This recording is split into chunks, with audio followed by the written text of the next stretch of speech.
Attention, certains vampires ont été maltraités durant la production de ce podcast.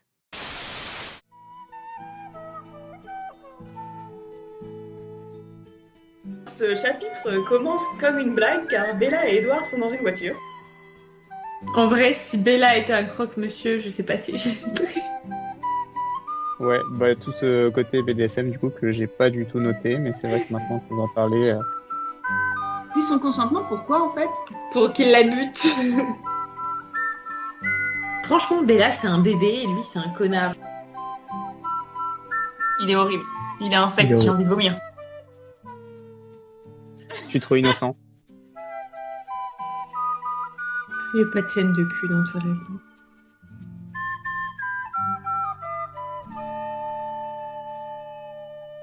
Bonjour et bienvenue à Fourchette, le podcast qui vous parle des poils de Robert Pattinson, de filtres Binghi et de battements de sourcils. Alors on se retrouve aujourd'hui, donc après avoir fini la lecture de Twilight Fascination. Du coup on vient de regarder l'adaptation. Non sans mal, parce que nous avons essayé de regarder sur Netflix France, il n'y est plus. Sur Netflix Allemagne, il n'y est que en anglais et en allemand, alors que nous, évidemment, on voulait regarder la version française parce que nous sommes à la fourchette, n'est-ce pas ? Donc voilà, donc sachez que nous avons donc dépensé 4 € pour le louer sur Amazon. Donc, faites des dons. On n'a pas de dons, c'est pas grave. En vrai, si chaque auditeur donne 1 €, on a remboursé le film. C'est ça. Magnifique, on est 4 auditeurs. Les parents d'Apple, mais qui d'autre ? Bah, ton mec, mon mec. Et Paprika, il va le cacher à sa famille. C'est ça. En vrai, peut-être que ma sœur, peut-être qu'elle aura la foi d'écouter. Oui, en vrai, c'est plus probable ta sœur que Monsieur Apple, qui, rappelons-le, ne parle pas français. Oui, mais il est comme Edward, c'est un grand romantique. Il serait capable de l'écouter juste pour me faire une vue. C'est adorable. Donc on va commencer. Je vais vous commencer par vous présenter le livre et ensuite on dira un peu ce qu'on a pensé. Donc c'est un film réalisé par Catherine Hardwicke qui est née au Texas en 1955. Donc avant d'avoir fait Twilight, elle a vraiment fait des films indés. Donc il y a 13 que j'ai vu que j'ai pas aimé, mais je pense que j'étais un peu trop jeune. C'est en gros l'histoire d'une ado de donc 13 ans qui a de mauvaises fréquentations. Après elle a fait Les Seigneurs de Dogtown et ensuite elle a fait un film sur la nativité et ensuite elle a fait Twilight. Donc Twilight à la base c'était un film avec pas beaucoup de budget qui était censé être un film indé. Enfin genre à la limite elle a fait ça pour s'amuser quoi. Et en fait, ça a été un méga hit puisque tout le monde le connaît maintenant. Donc c'était un bon pari de sa part, même si apparemment personne n'avait spécialement envie de faire un truc de dingue au box-office. Après, j'imagine que vu que les livres devaient déjà avoir un gros succès, c'est quand même pas si étonnant qu'il y ait toute une fanbase qui se soit... Oui, mais apparemment, ils n'arrêtent pas de dire que ça les a pris par surprise. Donc, alors attends, je vais te retrouver le budget. Ah, oui, après, je doute pas que... Mais j'ai le souvenir qu'il y avait eu des gros débats concernant le choix de Robert Pattinson pour jouer Edward. Et du coup, ça fait écho à pas mal de franchises, de grosses franchises généralement qui sont adaptées où les fans sont pas contents. Après, je sais pas, à l'époque... Robert Pattinson a failli se faire virer. Ça m'étonne pas. Bon, 37 millions de dollars quand même. Ouais, c'est quand même pas mal. En vrai. 37 millions de dollars et ils ont fait en mondial 393 millions de dollars. Donc voilà, donc c'est une affaire rondement menée. Donc voilà, donc qu'est-ce que vous avez pensé du film Paprika, je te vois sautiller sur ta chaise. Vas-y. J'aime bien ce film. C'est comme ça que j'ai découvert la saga. Et franchement, à le revoir, je le trouve assez bien réalisé au final. Il y a 2-3 effets qu'on vieillit un peu, mais globalement, j'aime beaucoup la composition des plans. Je la trouve très réussie. Genre notamment à la fin, quand il y a Bella qui s'est fait bouffer par James et que où on voit les vampires dans le fond qui allument leur bûcher alors qu'elle est au premier plan en train de souffrir. J'ai trouvé ça vachement cool. Et ouais, niveau rythme aussi, c'est plus intéressant. Enfin, vais pas dire ça parce que c'est le roman qui est à la base, mais je trouve que le rythme est bien géré dans le film par rapport au roman. Genre tous les moments d'attente un peu longs ou quoi, ils les ont un peu accélérés. Le dernier acte, vachement plus vite que dans le bouquin, j'ai trouvé. De toute façon, dans un film, t'es obligé de virer tout ce qui sert à rien, donc forcément, le chapitre cauchemar, il passe à la trappe. Hein. Ouais. Mais tu vois, ils auraient pu faire une petite scène où elle est en train de faire son rêve. Enfin, Non, mais il aurait les... pu faire une série, en fait. Ouais. Enfin, j'ai trouvé ça judicieux dans les choix des trucs qu'ils ont enlevés, les trucs qu'ils ont laissés. Personnellement, j'aurais peut-être un point de vue un peu plus nuancé. Le film n'est pas mauvais. Après, je trouve que c'est loin d'être un film ultra marquant. La preuve, je l'avais vu et je me rends compte que j'en avais oublié une bonne partie. Et même là, en le regardant, alors c'est peut-être que je suis fatiguée aujourd'hui particulièrement, mais je me sens pas non plus happée par l'histoire. Je trouve que les choses vont extrêmement vite. Déjà qu'elles vont vite dans le roman. Au début, quand même, dans le roman, ça met du temps à se mettre en marche. Mais là, d'ailleurs, moi, ça m'a choquée. Chronologiquement parlant, ce n'est pas correct. Ils disent que Bella arrive à Forks en mars. C'est totalement faux. Arrivé en janvier, selon le roman. Non, mais je trouve que c'est un truc con à changer. Mais d'un autre côté, c'est vrai qu'ils se rapprochent beaucoup plus vite. Déjà que ils partent vite en mode tu es l'amour de ma vie dans le bouquin, mais là, c'est encore pire. En fait, non, ça va presque aussi vite. C'est juste que dans le bouquin, comme on les connaît depuis 300 pages, en fait, on attend que ça. On est là, genre, bon, vous pouvez vous mettre ensemble, s'il vous plaît. Je sais pas. Je trouve que ça va plus vite parce que c'est en mars qu'ils se mettent ensemble. Et j'ai vraiment l'impression que c'est ça, quoi. Elle arrive. À un moment, il y a une allusion comme quoi Édouard était pas là pendant une semaine en cours. Et puis, ça s'enchaîne directement que quand même, dans le livre, entre le moment où ils se rencontrent en janvier et le moment où ils se rapprochent en mars, il y a quand même quelques mois. C'est pas énorme, mais...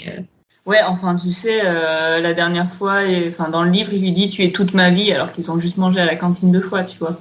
Ouais. Non, que je veux dire, le film fait ce qu'il peut avec ce qu'il a.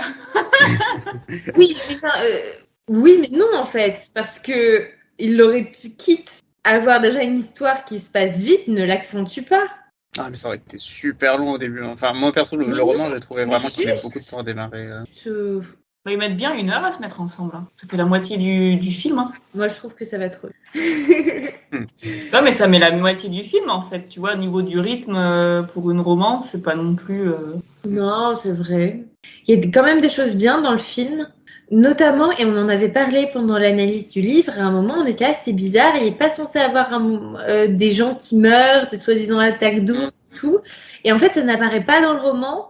Mais ça apparaît dans le film, ce qui permet de faire un peu de foreshadowing concernant du coup le clan James, Victoria, Laurent qui... Oui, du coup ils sortent pas comme des champignons, quoi. Du coup, ça permet de... C'est plus logique. Pas comme des champignons, c'est mignon. Non, et puis... On vient dans des raviolis, d'ailleurs. Pardon? Paprika? Non, rien, c'était une blague nulle. Non, je disais des champignons qui finissent dans les raviolis, mais parce que les raviolis. Vas-y, continue. Mais surtout, je trouve que ça permet de mettre vraiment une petite lueur menaçante. Parce qu'en fait, dans le roman, on n'a pas vraiment peur des vampires, en tout cas jusqu'à ce que James, Victoria et tout le monde, et Laurent, et tout le monde, comme s'ils étaient 500 là, arrivent. Parce que, en fait, les Cullen, ils sont pas censés représenter une menace, même si Edward le dit tous les 2 pages. Je trouve que le fait qu'on parle de vampires qui sont vraiment en train de tuer des gens, ça permet de remettre les choses un peu plus en perspective. Oui, tout à fait. Je me suis dit ça aussi pendant le film. Alors moi, de mon côté, j'ai vraiment bien aimé le film. Je l'ai vu, je sais pas combien de fois, mais je l'ai vu en décembre. Donc là, on est en mars, je le revois. Et j'ai prévu avec une copine de me faire un marathon Twilight bientôt, genre en mai. Donc je commence à bien connaître le film, mine de rien. J'ai trouvé que les personnages, en fait, je crois que je préfère le film maintenant que j'ai analysé le livre en profondeur, en fait. Parce que j'ai trouvé que les personnages étaient vachement bien adaptés. Pas forcément toujours fidèles, mais bien adaptés. Dans le sens où Charlie... Et du coup, c'est vraiment quelqu'un qui est attachant et du coup, ça te fait vraiment de la peine quand elle lui dit bon bah j'ai pas envie de crever ici, genre je me casse et tout, tu vois, parce que tu sais il est là, mais si tu veux on peut faire plus de choses ensemble, machin. Donc en fait il fait vraiment une espèce de nounours qui sait pas trop comment s'exprimer, mais qui adore sa fille et tout, alors que on ressent pas tellement ça dans le livre. Enfin, elle est beaucoup toute seule quand même. Et puis pour tout ce qui est Mike et Tyler, il est super bien. Il est trop bien adapté, Tyler. Parce qu'en fait, on le remarque pas quand on regarde juste le film, mais quand on a lu le livre et qu'on sait que Tyler, franchement, il a un pet au casque, et ben, on se dit, mais enfin, il est trop bien. Genre, la première fois, elle se pose à la cantine, Tyler, on l'a pas présenté à Bella, il lui claque un bisou sur la joue directement, tu vois. Et en fait, c'est totalement un comportement de Tyler. Genre, j'étais pas choquée. Et d'ailleurs, en parlant de Tyler, excuse-moi, quand il manque de la renverser, enfin de l'écraser, pas de la renverser même. Après, ils sont à l'hôpital et Charlie est là et il est vachement plus en mode père, je protège ma fille. Alors que dans le livre, genre limite il l'attend dans la salle d'attente, alors que là il est là, machin, Tyler, tu vas perdre ton permis, qu'est-ce que tu faisais, machin truc et tout, tu vois. Oui, mais moi je suis team Charlie des films à fond. Mais aussi, et j'en ai parlé pendant le film, j'ai fait la remarque que on ne voit pas Bella cuisiner pour Charlie dans les films. Ils vont au resto et c'est Charlie qui amène Bella au resto. Et pourquoi il n'y a pas ça dans les livres, quoi? Ça lui coûterait quoi de l'amener au resto, putain? Bah, je sais pas combien ils gagnent, les flics, hein, mais... Après, ça a l'air d'être un petit diner, c'est pas non plus... il l'amène pas dans un truc 3 étoiles. Oui, c'est vrai. Et j'ai noté, parce que je prenais quand même des petites notes pour guider un peu le podcast, parce que sinon ça serait pas sorti. Et alors, on a quand même tous noté que la blague sur les albinos a été quand même vachement mieux dans le film. Bah, elle est inexistante. Elle est inexistante, donc du coup, elle est vachement mieux. Parce que ce n'est pas une blague à faire, c'est pas une blague, tu vois. Elle répond, quand on lui dit, c'est marrant, les gens sont vachement bronzés en Arizona, et elle a dit, bah c'est sûrement pour ça qu'ils m'ont mise à la porte, quoi. Et ça, c'est rigolo. Alors que dire ma mère est albinos, personne comprend que c'est une blague.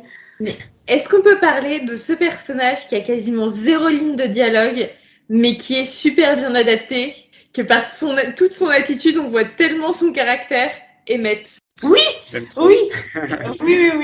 Le moment où il fait coucou à Bella avec son couteau là dans le fond, ça m'a fait mourir de rire. Mais oui, mais parce qu'en fait, c'est un film qui a vachement d'ironie en fait. La meuf, elle sait exactement qu'elle est en train d'adapter Twilight, tu vois. Elle sait que elle est pas en train d'adapter genre un chef-d'œuvre de la littérature.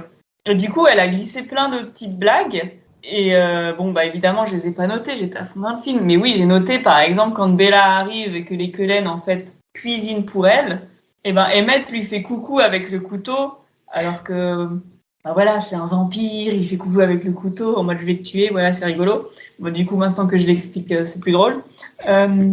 Voilà, j'ai trouvé qu'il y avait beaucoup d'ironie dans ce film. Et aussi, on remarque que qu'on comprend vachement mieux pourquoi Bella n'a pas envie de traîner avec les autres lycéens, vu leur comportement bizarre. Ils sont si cons dans le film. C'est vrai. Moi, je veux dire, évidemment, tu fais les débiles quand t'as 17 ans, mais là, c'est un autre level. Et puis, moi, je montrais pas mes fesses à mon pote quand il y avait son père à côté de lui, tu vois. Oh, je crois qu'on connaît des gens qui auraient pu le faire. Oui, effectivement, oui. Un Paprika. On pense à la même personne. Oui, on pense à la même personne, cette personne n'est pas Paprika, que les choses soient claires. Oui, non. Moi, personne ne voit mes fesses, clairement. Tu sais pas, peut-être que t'as ton propre Édouard qui te regarde dormir.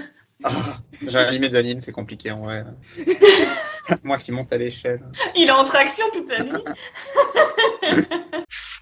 J'ai essayé de trouver des allusions à la religion, étant donné que c'est quand même la double lecture est assez présente dans le livre.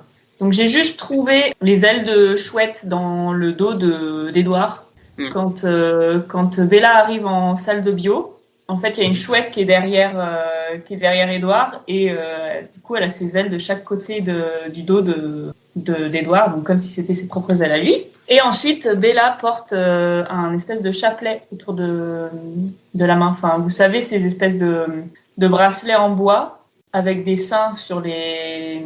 Tu sais, alors j'ai jamais remarqué dans le film, mais je vois exactement de quel bracelet tu parles parce que je l'ai déjà vu en vente dans des magasins genre type Claire's. Ah ouais?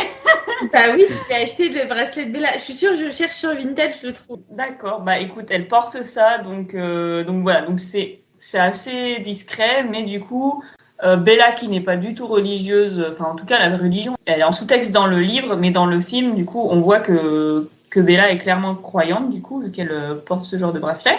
Et ensuite, niveau réalisation, donc pareil, il y a un gros filtre blingy. Alors un filtre blingy, qu'est-ce que c'est blingy dans les années 2008, 2010, c'était un site où on pouvait retoucher des photos pour mettre une petite touche de kitsch et de émo. Et moi, j'adorais ça. Hein. C'était vraiment, franchement, c'est indescriptible. Mais du coup, c'est un filtre qui rend tout le monde très très clair de peau. Et ça fait aussi ressortir les lèvres, même si bon, on remarque que Robert Pattinson a du rouge à lèvres. Clairement. Et du coup, pourquoi on parle des poils de Robert Pattinson? Parce que ce filtre lui fait ressortir les poils, mais d'une façon genre incroyable. Parce qu'en fait, c'est quelqu'un qui est quand même plutôt blond foncé, mais avec ce filtre, et ben ses cheveux ressortent plutôt bruns et du coup ses poils aussi. Et comme il est très clair de peau en plus, le mec, voilà. Mais c'est drôle d'ailleurs parce que sur la version avec les commentaires, j'avais regardé avec ma sœur il y a un moment, mais justement Robert Pattinson il en fait la remarque à chaque plan, genre oh là ça met vachement mes poils en valeur, oh là là j'ai du poil au ventre machin et tout, et c'est super drôle. J'ai pas remarqué qu'il y avait des poils au ventre, moi j'ai surtout remarqué les poils des bras. Il me semble qu'il en parle dans la scène où ils sont allongés dans la clairière, mais ça se voit pas tant que ça, mais du coup ouais. Robert a un complexe sur ses poils. Oui. Et j'ai aussi noté que le pauvre, genre, Robert Pattinson, c'est quand même quelqu'un qui est extrêmement beau, genre tout le monde le sait, genre il a été élu l'homme le plus beau du monde, je sais pas quoi. Mais j'ai remarqué que souvent dans ses films, il est moche en fait. Genre, dans ce film-là, je le trouve pas exceptionnellement beau. Dans The Batman, il est ultra moche, genre les cheveux gras et des cernes, enfin voilà quoi. Dans Harry Potter, il était mignon, mais dans Harry Potter, il a 16 ans, donc on se calme tout de suite. Et oui, et du coup, je voulais rajouter un petit fun fact sur le mec qui joue le docteur Cullen. Il a joué récemment dans un film qui s'appelle Countdown, et il joue un docteur sexy. Il y a des gens qui sont enfermés dans des rôles comme... je crois qu'il a joué dans d'autres trucs entre-temps, tu vois, mais ça, c'était clairement un clin d'œil à Twilight, tu vois, enfin, genre, tu vois la scène où il arrive à l'hôpital, où, tu sais, il ouvre les portes battantes, tu vois, et c'est exactement ce même plan dans Countdown quand il arrive, tu vois, donc c'était, de toute façon, même Robert Pattinson, quand on a annoncé qu'il allait jouer The Batman, la moitié d'internet disait mais non, il a joué dans Twilight, il peut pas jouer dans Batman, genre, comme si ça faisait pas 10 piges qu'il avait joué dans Twilight, tu sais. J'ai des infos sur le bracelet de Bella. Apparemment, c'est un bracelet de Saint Jude et qui est considéré comme l'un des saints les plus couramment évoqués. Alors je lis la page Wikipédia, clairement je ne garantis pas la fiabilité des sources, mais c'est le saint protecteur des causes difficiles ou désespérées pour les chrétiens, à l'instar de Sainte Rita de Castille. Bon, bref, c'est le saint protecteur des causes difficiles ou désespérées. Je trouve que c'est parfait pour Bella. Bah oui, mais exactement. Mais encore une preuve que la réalisatrice, c'est exactement ce qu'elle fait. J'ai fini mes notes. Est-ce que vous avez d'autres trucs à raconter? Vas-y. Est-ce qu'on met un hémomètre à ce film? L'hémomètre. Moi, je mettrais un 8. Moi aussi, j'ai mis 8 sur 10. J'ai trouvé ça pas aussi émo que les bouquins, pour le coup. Oui, c'est sûr. Ouais, mais le filtre blingy. Mais c'est les années 2000. Bah justement. Bon, allez, 7. 7 et 8 et 8. 23, ce qui fait une moyenne de 98. Qu'est-ce que j'ai fait? Moi, je dis 98, c'est 2 fois 8, donc ça veut dire que c'est 8 sur 100, c'est un signe. Je sais pas utiliser calculatrice. 7,67. Ok. Et Fraise, est-ce que tu veux nous parler de la scène de baseball? Ah, c'est ma scène préférée, mais de toute façon, la musique est très bonne. Muse. C'est Muse. Ouais. Mais globalement, la BO de Twilight était bonne. Hein. Après, à part Muse, c'est vrai que ça m'a moins marqué les autres titres qu'il y avait. C'est peut-être dans les autres films. Mais moi, par contre, je vous ai dégoté une petite liste que j'avais trouvée il y a bien des épisodes, mais que j'avais gardée pour cette occasion, qui est 10 secrets que seuls les vrais mordus de Twilight connaissent. Ouh là là, bah c'est le test ultime, ça. À votre avis, je vais vous le faire un peu en mode quiz, voir si jamais vous êtes de vrais mordus de Twilight. Le quiz. Quelle actrice célèbre a auditionné pour le rôle de Bella? Ah, comment elle s'appelle, celle qui prend de la coke, là? Pas très spécifique. Celle qui a joué dans Mean Girl, là. Alors, il y a peut-être plusieurs actrices célèbres. Je pense Putain, comment elle s'appelle? Je pense qu'elle... Lindsay Lohan. Non. Mais en plus, il m'a pas laissé finir ma phrase parce que sinon, ça t'aurait donné un indice. Je pense qu'à l'époque où elle a auditionné, elle n'était pas très célèbre parce que c'est une actrice qui, comme Kristen Stewart, a fait ses débuts dans une adaptation au cinéma d'une saga littéraire pour jeunes adultes qui a été très Jennifer Lawrence. Voilà, laisse-moi finir ma phrase, mais oui, excuse-moi. Il y a marqué que dans l'article que quand elle a passé l'audition, elle savait pas trop à quoi s'attendre. Elle avait lu le script, mais elle voyait pas trop dans quelle direction ça allait. Et que finalement, quand elle a regardé le film, elle était bien contente de pas avoir eu le rôle. Bah, je trouve que ça lui colle pas du tout à la... Enfin, en fait, si tu veux... Bah, d'ailleurs, c'est rigolo. Genre, j'avais regardé une vidéo là-dessus. Bah, où, en fait, bah, tu vois, c'est... alors... On a beaucoup critiqué Kristen Stewart pour son jeu d'actrice dans Twilight, qui est pas mauvais en fait, parce qu'en fait, en fait, la façon de jouer de Kristen Stewart, en fait, elle joue entre guillemets comme un homme, dans le sens où elle a un jeu qui est beaucoup plus introverti, où elle va pas être ultra extravertie à exprimer ses émotions, etc. Alors que Jennifer Lawrence, eh ben c'est quelqu'un qui a une personnalité, en tout cas qu'on perçoit comme beaucoup plus extravertie. Alors que Kristen Stewart, c'est quelqu'un qui est plus réservé qu'elle. Et c'est pour ça que Kristen Stewart, eh ben, elle colle complètement au personnage de Bella, en fait. Ouais, après, je sais pas, parce que finalement, Katniss, dans Hunger Games, c'est quand même aussi un personnage qui est un peu sur la réserve, et Jennifer Lawrence, elle passe bien. J'ai pas vu Hunger Games. Bah, moi, je l'ai vu il y a longtemps. Oui, mais c'est quelqu'un qui se met plus en avant que Bella. Tu vois, c'est quelqu'un qui dit non, je remplace ma sœur, c'est quelqu'un qui va se battre. Bella, elle glisse dans la boue, tu vois. Oh, tu es méchante comme elle voulait se sacrifier pour sa mère, petite Non, mais d'accord, mais elle a un rôle vachement plus passif que Katniss. Ouais, elle est plus molle. Sinon, deuxième point, alors je sais pas si vous aurez le nom de l'actrice, mais dites au moins le personnage qu'elle jouait. Et une des actrices qui a failli perdre ses cheveux pour jouer un des personnages. À votre avis, de qui s'agit-il? C'est quand même pas Jessie. Non, c'est pas Jessica. Bon, bah alors ça va, on peut passer à la question suivante. Je sais pas, Rosalie. L'actrice de Victoria, peut-être? Non. Alice? Non plus. Esme? Non plus, vous allez être... Pas la mère, Renée? Bah non. Bella? Je vais vous donner un indice, c'est quelqu'un qui a dû Alors déjà, vous arrivez à dire l'indice. Je vais vous donner un indice, c'est quelqu'un qui a dû se décolorer les cheveux pour le rôle. Bah Rosalie. Oui. Bah c'est ce que j'ai dit au début. T'as dit J'ai dit Jessica. Rosalie. Bon, on va revoir. J'ai dit Jessica et après j'ai dit Rosalie. Je suis désolée, on pourra voir l'enregistrement. Ou alors j'étais concentrée sur Paprika qui disait Victoria. Désolé. Bref, donc désolée si tu as dit Rosalie. Et du coup, c'est Nikki Red, je sais pas comment je prononce son nom de famille, désolée, qui apparemment, qui est brune donc, et qui avait décoloré ses cheveux pour le premier film, et ça les a tellement abîmés qu'ils se sont mis à se casser et à les perdre par poignée, et du coup elle a porté une perruque pour les films suivants.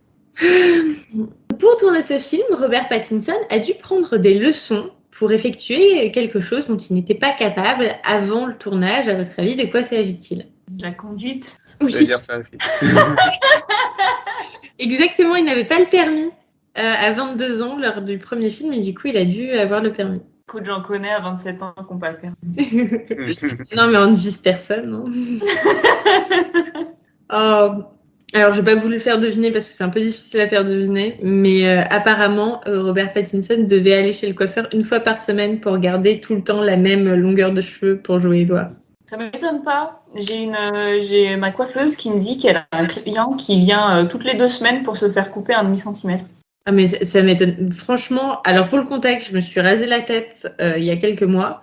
Je peux te dire que d'une semaine à l'autre, j'avais pas la même longueur de cheveux hein, et qu'il fallait faire des retouches au moins toutes les 2 semaines pour pas que ce soit moche.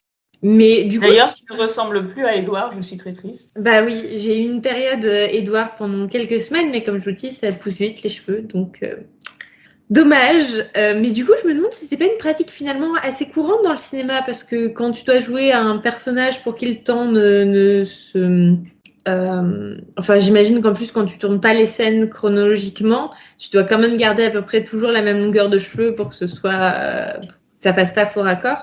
Donc, ils sortent ça comme si c'était un fait incroyable, mais ça ne m'étonnerait pas que ce soit relativement courant comme pratique. Ouais.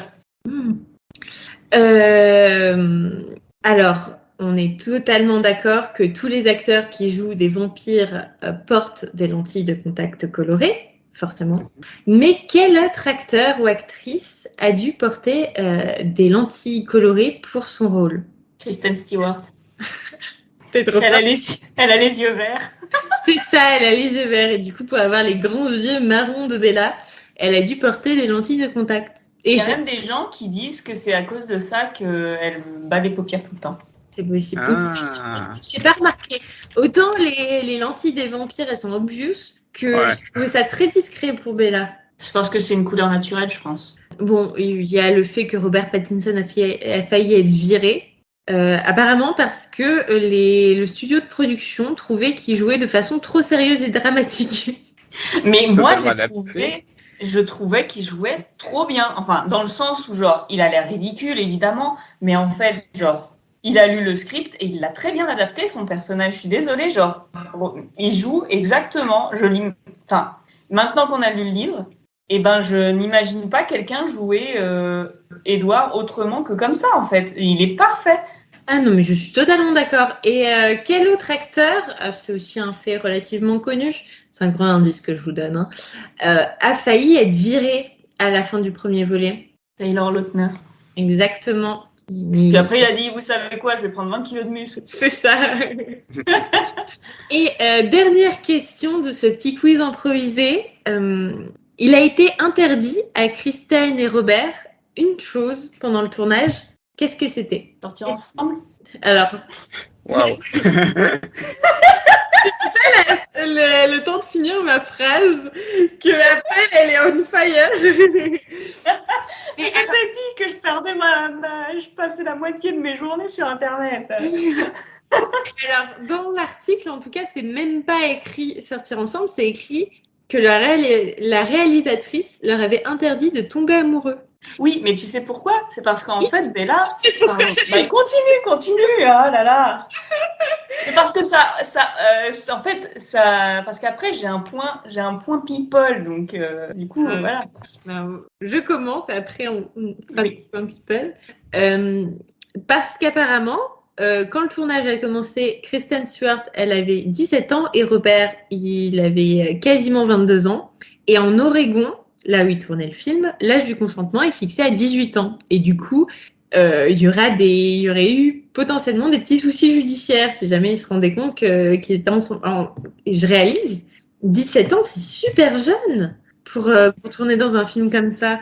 Bah, pour une fois qu'on prend quelqu'un de 17 ans pour jouer quelqu'un de 17 ans. Je me demande si dans les autres acteurs qui jouent les lycéens, il n'y a pas des trentenaires, parce que c'est toujours le cas dans ce genre de film.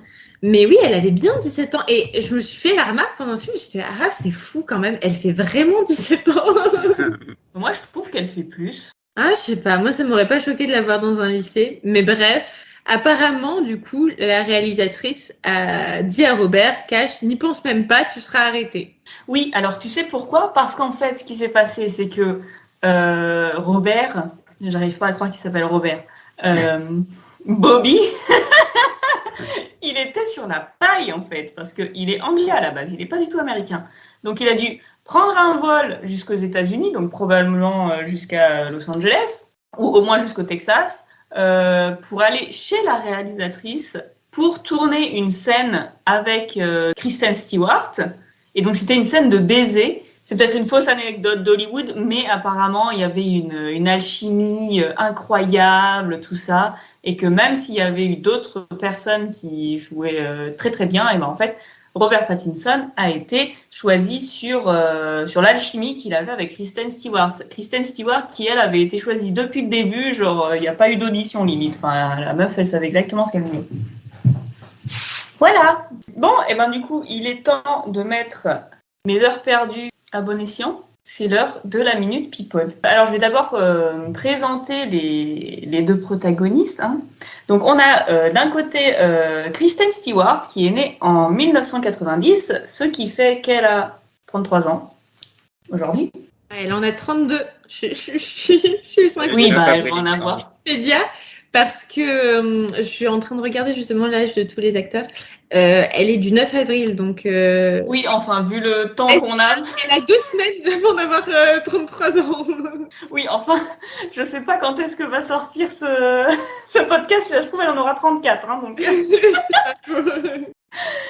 Et donc, c'est la grande mode en ce moment des Nepo Baby. Et Kristen Stewart, on peut commencer à se dire que c'est peut-être une Nepo Baby, étant donné qu'elle est fille de producteur à la Fox quand même, donc on peut dire que c'est quelqu'un qui avait des contacts. Alors bizarrement, elle a toujours dit qu'elle a jamais voulu être une star. Dans ce cas-là, pourquoi tu deviens actrice? Parce qu'elle disait je veux pas être actrice non plus, machin. Bah, je sais pas si quelqu'un l'a forcée, mais c'est pas quelque chose qui arrive par hasard non plus. Tu vois, elle aurait très bien pu travailler dans le monde du cinéma, mais genre derrière les caméras plutôt que devant. Et donc du coup, on l'a découvert dans Panic Room à côté de Jodie Foster. Donc le pitch, c'est une femme qui emménage dans une nouvelle maison avec sa fille et des gens joués par Jared Leto, entre autres, des cambrioleurs arrivent dans la maison, etc. Et du coup, elles s'enferment dans leur espèce de bunker intégré à la maison et elles essayent de survivre. Ensuite, elle a joué dans Into the Wild, donc elle a un tout petit rôle, elle joue la sœur du mec qui se barre en caravane, là. Et son dernier grand succès, c'est Spencer, où elle joue du coup Lady Diana en 2022, et elle a même été nommée meilleure actrice aux Oscars, mais c'est pas elle qui a remporté l'Oscar. Et donc, du coup, de l'autre côté, on a Robert Pattinson qui est né en 86, donc ils ont 4 ans d'écart, beaucoup moins que leur personnage, du coup. Oui. Et lui, j'ai pas fait vraiment de recherche sur sa famille, mais je crois pas qu'ils aient genre des contacts nécessairement. Attends, je vais vérifier vite fait. Non, ses parents, ils ont aucun lien avec le monde du cinéma. Donc moi personnellement, je l'ai remarqué dans Harry Potter et la Coupe de Feu où il jouait Cédric Diggory. Et ensuite, après, il a joué du coup. Je parle des grands rôles parce qu'on va pas faire leur filmographie, sinon on est encore là demain. Donc ensuite, il a joué dans Twilight. Après, il a joué dans d'autres films indépendants, mais si on parle de box-office, il a joué dans Tenet. J'ai rien pigé à ce film, il était horrible. C'est même pas que j'ai rien compris à ce film, c'est juste que je le regardais, j'étais là, putain, tu te prends vraiment pas pour de la merde. Enfin bref, on parle pas de Tenet. Et du coup, il a joué Batman dans The Batman, qui a été nommé aux Oscars de 2023 pour meilleur maquillage et coiffure, meilleurs effets visuels, et qui est reparti avec rien du tout. Tristesse. Ils sont nommés, c'est déjà pas mal. Ouais, remarque. Et donc maintenant, il faut que je vous parle du gros dos. Alors, qu'est-ce que c'est le gros dos? C'est l'histoire qui a fait trembler le monde people en des années 2009 à 2012. C'est le couple Ropstein. Alors, le couple Ropstein, composé de Robert Pattinson et de Kristen Stewart, ils ont commencé à sortir ensemble sans forcément l'annoncer à qui que ce soit. Souvent les gens, il n'y avait pas encore Instagram, mais aujourd'hui, les stars disent, bah voilà, voici mon ou ma nouvelle partenaire, machin truc. Eux, ils se sont jamais nécessairement affichés ensemble. Enfin, ils étaient ensemble aux premières, mais bon, en même temps, ils jouaient les rôles principaux, donc ça aurait été bizarre qu'ils viennent pas ensemble. Donc voilà, donc tout le monde le savait sans qu'ils confirment rien du tout. Jusqu'à donc 2012, juillet 2012, le monde s'effondre. Alors je sais pas si vous vous souvenez, moi je m'en souviens, des unes de Closer. Kristen Stewart, sur le tournage de Blanche-Neige et le Chasseur, trompe Robert avec Rupert Sanders, le réalisateur du film. Et Rupert, c'est quand même un petit salaud. Parce que non seulement il trompe sa femme, mais il trompe sa femme, qui est également une actrice dans le film. Oh. Terrible. On touche le fond. Voilà, donc du coup, ils annoncent officiellement leur relation en 2012 quand en fait il y a tromperie. Donc voilà. Donc Kristen Stewart s'excuse publiquement en disant voilà, Robert, je l'aime plus que tout au monde, j'ai fait une erreur, etc. Donc voilà, donc ça après là ce que je vous dis c'est des rumeurs, c'est des sources qui ont parlé au tabloïd. Robert et Kristen ils ont jamais rien confirmé sur tout ça, mais apparemment Robert forcément il était très blessé. Et il est parti en Australie tourner un film et il a dit à Kristen genre non c'est bon, je veux plus entendre parler de toi. Elle était complètement en panique parce qu'en 2012 elle avait quel âge? Elle avait 22 ans, donc c'est quand même assez jeune, tu vois. Donc voilà, après ils se remettent ensemble, mais apparemment le fait qu'elle l'ait trompé, ça a complètement détruit sa confiance dans la relation. À chaque fois qu'elle sortait, elle était là, mais qu'est-ce qui me dit que tu sors, que t'es bien là où tu dis que tu es et que t'es pas encore en train de me tromper. Enfin bref, ça a complètement brisé la relation et ils finissent par se séparer en 2013. Alors, est-ce que vous savez qui a réagi à la remise en couple de Robert Pattinson et Kristen Stewart? Donald Trump. Oui. C'est un fait de pop culture fort connu. Enfin, je sais pas, tu savais, Paprika? Non, pas du tout. Comment t'as pu passer à côté de ça? Apparemment, Donald Trump avait une obsession assez bizarre pour Robert Pattinson. Et Okay. on le comprend, hein, t'as vu cette mâchoire et ces poils de bras. Je vais vous lire la traduction des tweets. Donc, il a tweeté le 22 octobre 2012. Tout le monde sait que j'ai raison et que Robert Pattinson devrait quitter Kristen Stewart. Dans quelques années, il me remerciera. Sois intelligent, Robert. Ensuite, le lendemain, il dit « Tout le monde me demande de parler de Robert et Kristen. Je n'ai pas le temps, sauf pour dire « Robert, quitte-la, elle t'a trompé. » Et elle recommencera. Et ensuite, le 9 novembre, donc 10 jours plus tard, quoi, Robert Pattinson fait semblant d'aller bien pour la première de Twilight. J'espère qu'il a pris en compte mon conseil à propos de Kristen Stewart. Et après, le 13 novembre 2012, après la sortie de Twilight vendredi, j'espère que Robert Pattinson ne sera plus vu en public avec Kristen. Elle va sûrement encore le tromper. Il a une vie tellement triste pour écrire ce genre de choses. Oui, et après, ce qui est rigolo, c'est qu'en 2016, Kristen Stewart a été présentatrice pour une émission de télé qui est très appréciée aux États-Unis et elle se doutait que le président allait la regarder. Hein, et elle a dit devant tout le monde, écoute, je suis pas sûre que tu vas plus m'aimer parce que maintenant, je suis grave gay. Je me souviens de ce moment, aussi un grand moment de pop culture. Exactement, donc Twitter était en feu, tout le monde était trop content d'avoir une figure forte, forte, connue en tout cas, et je pense que Kristen Stewart, elle a quand même un caractère bien trempé, qui du coup pourrait représenter la communauté LGBT au cinéma. Et donc là on était encore en surface niveau People, moi j'aimerais maintenant m'intéresser à leur relation après. Qu'est-ce qui s'est passé? Bon, ils sont plus ensemble, mais il y a encore des gens qui tweetent hashtag Grobstein, hashtag Robert et Kristen. Il y a encore des gens qui espèrent qu'ils vont se remettre ensemble alors que Les gros forceurs. ils se sont séparés il y a 10 ans. Genre, il y a vraiment 10 ans, genre. Je pense qu'ils sont, enfin, je leur souhaite d'être passés à autre chose, t'imagines? Donc, du coup, en effet, Kristen, alors, on connaît pas toute sa vie, mais en relation publique, on lui connaît des relations qu'avec des filles après Robert Pattinson. Donc, en 2015, elle sort avec son assistante. En 2016, elle sort avec la chanteuse Soko. De 2016 à 2018, elle sort avec la mannequin Stella Maxwell. Et Stella Maxwell, c'est quand même pas n'importe qui. C'est vraiment une mannequin ultra connue. Et elle a même participé au défilé de Victoria's Secret. Mais depuis 2019, elle est en couple avec l'actrice Dylan Meyer. Et elles se sont fiancées en 2021. Elles sont pas encore mariées, mais bon, tant qu'elles sont heureuses, elles font bien ce qu'elles veulent. Et rigolo, Dylan Meyer, vous pouvez la retrouver dans le film de American Pickle, qui est très drôle, je vous le recommande. Même si je me souviens pas de son rôle en fait, mais c'est un bon film, donc allez le voir. Du côté de Robert Pattinson, alors c'est rigolo, en faisant mes recherches, je me suis rendu compte que il a des cycles. C'est-à-dire que le mois de juillet, en général, il se passe des trucs dans sa vie sentimentale.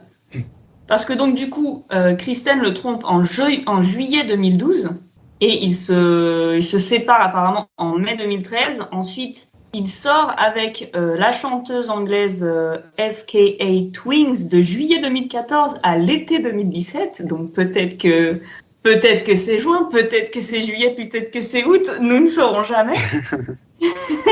Et depuis juillet 2018, il est avec la mannequin Suki Waterhouse. Donc voilà, donc c'était la Minute People. Je suis contente de pouvoir la mettre à bon escient enfin. Voilà, avez-vous des choses à rajouter? Eh bien moi, j'en ai profité pour faire des petites recherches parce que je me suis dit, est-ce que les autres acteurs qui jouent des lycéens étaient vraiment des lycéens? Alors sachez que l'actrice qui jouait Angela avait le même âge que Kristen, donc 17 ans. Cependant, l'actrice qui jouait Jessica, elle avait 23 ans. L'acteur qui jouait Eric avait 27 ans. 27 ans? C'est le plus vieux du lot, donc oui, il y avait bien quasiment un trentenaire dans le lot. L'acteur qui jouait Mike Newton avait 21 ans.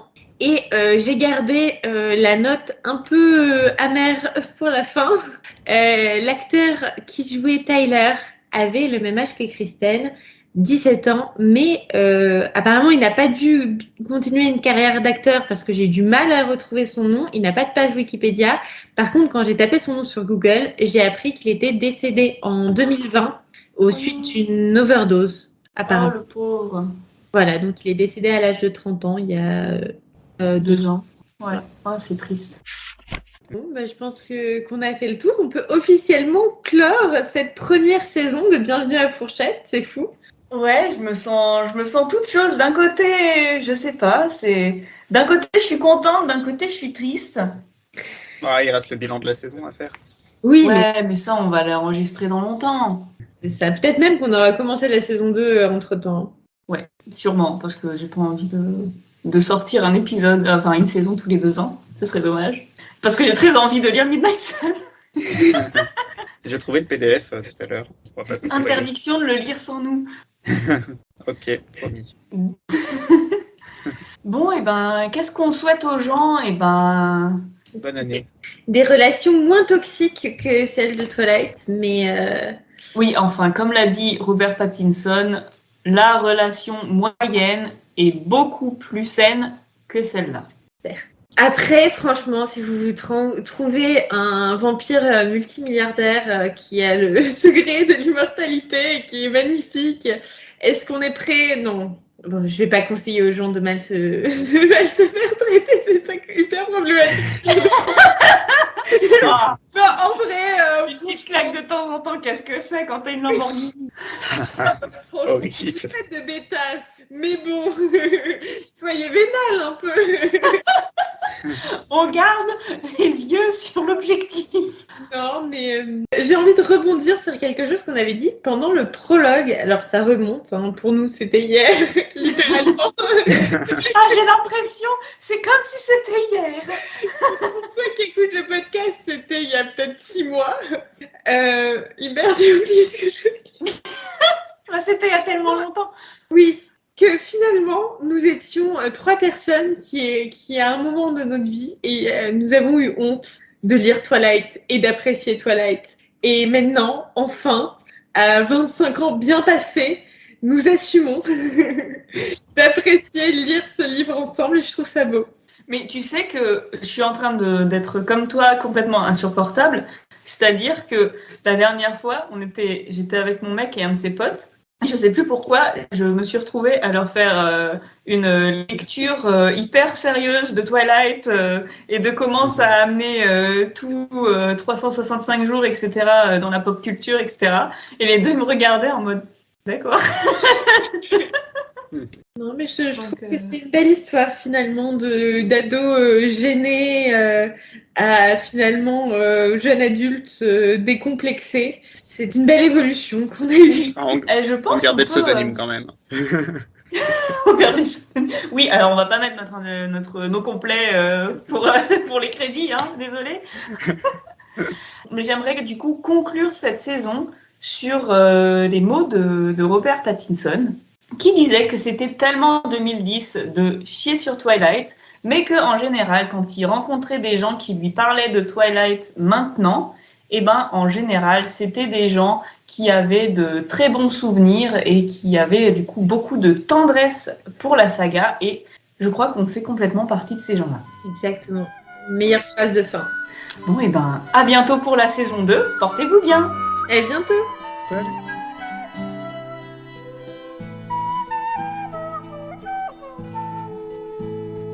Générique et identité visuelle par Paprika, montage et mixage audio par Apple, gestion des réseaux sociaux par Fraise. N'hésitez pas à nous suivre.